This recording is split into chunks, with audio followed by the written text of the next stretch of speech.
And so you do that by taking your document from your enterprise knowledge corpus and ingesting it into a vector database.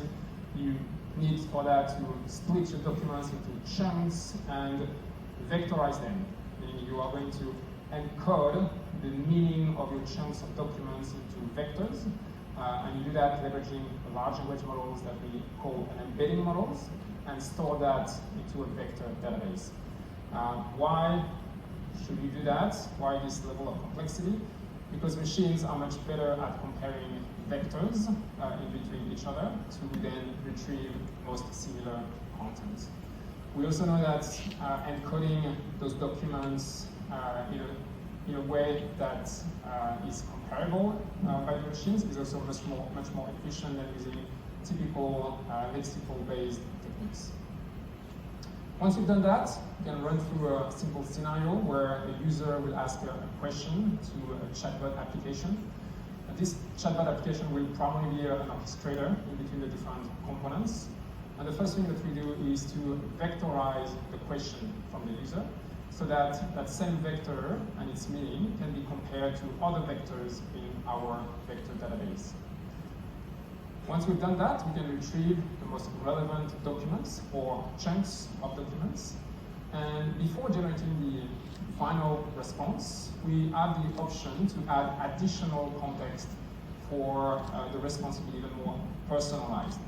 And this additional context could be user profile information, could be conversation history, previous interactions, and so on. And so we pass all of that, documents and the user context, to large language models to finally generate the output.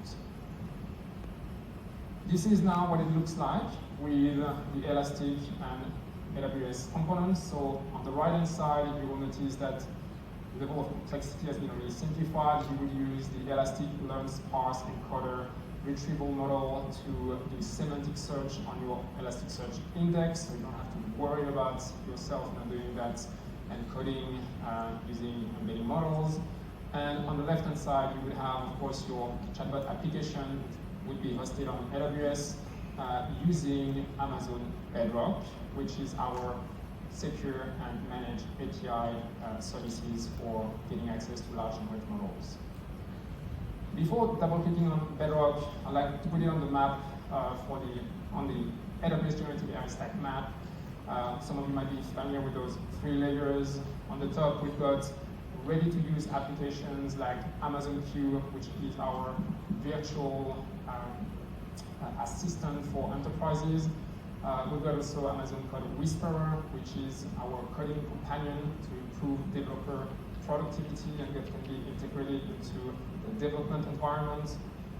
At the bottom, we've got our end-to-end machine learning platform that allows you to implement your own large language models if your requirements needs it. And in the middle, we've got Amazon Bedrock, again, which facilitates the implementation of generative AI applications by providing these secured and managed API services. So Amazon Bedrock gives you access to a large range of models, including third-party, first-party, as well as open-source models. AI21 Labs, Anthropic, and Cohere are third-party model provider that we host as part of the platform. And the one that is really worth highlighting here is Anthropic Claude 2. This is really the heavyweight of the third-party models in a way that it actually allows you to implement the most complex and advanced use case, notably around conversational search.